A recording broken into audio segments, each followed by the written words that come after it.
SIR form পৌঁছে যাবে বাড়িতে, কিভাবে ফিল আপ করতে হবে সেই ফর্ম, কি কি নথি প্রয়োজন, এসআইআর এর যাবতীয় খুঁটিনাটি তথ্য দিচ্ছে আপনাদেরকে রিপাবলিক বাংলা। দেখুন।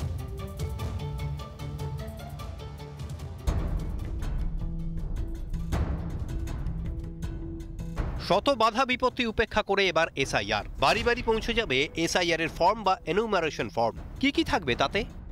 যেমন যে ইলেক্টরের নাম দেওয়া রয়েছে, এটা তার 2025-এর পুরো এপিক নাম্বার, তার অ্যাড্রেস, তার পার্ট নাম্বার, তার সিরিয়াল নাম্বার সমস্ত কিছু এখানে প্রিন্টেড রয়েছে।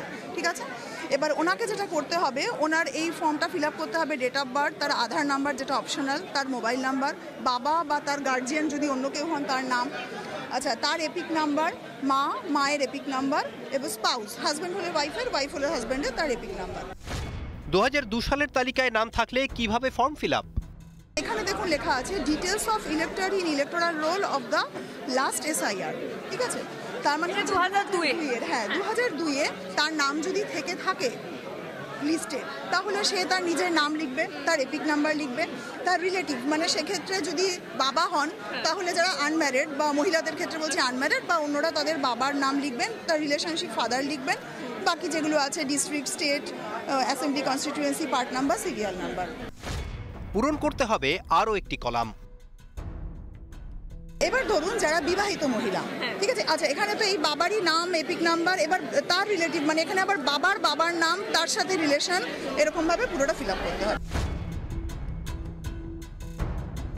কিন্তু রিলেটিভের নেমে হাজব্যান্ডের নেমটা লিখবেন, তাহলে হাজব্যান্ডের সাথে তার ম্যাচিংটা তখন বেরিয়ে যাবে অটোমেটিক্যালি। তারা তখন এখানে রিলেটিভস নেম বলতে এখানে হাজব্যান্ডের নেম।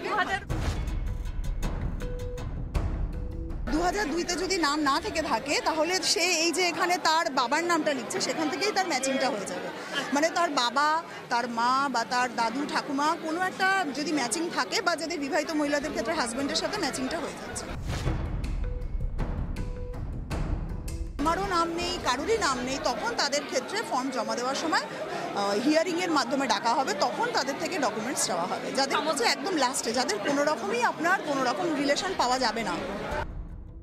এসআইআর নিয়ে লাগাতার ভয় দেখানোর চেষ্টা করে গিয়েছে তৃণমূল, নথি নিয়ে বিভ্রান্তি তৈরির চেষ্টা চালিয়ে গিয়েছেন, কিন্তু যত সময় যাচ্ছে পুরো বিষয়টাই জলের মতো স্পষ্ট হয়ে যাচ্ছে। বোঝা যাচ্ছে এসআইআর নিয়ে আদেও ভয় পাওয়ার কোনো কারণই নেই। তবে কি ভোটার তালিকা সংশোধন নিয়েও মমতার ভাঁওতা ধরে ফেলেছেন জনতা? রিপাবলিক বাংলা।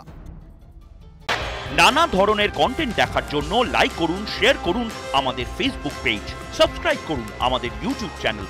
পাশাপাশি অন্যান্য ব্রেকিং নিউজের জন্য অবশ্যই চোখ রাখুন রিপাবলিক বাংলায়।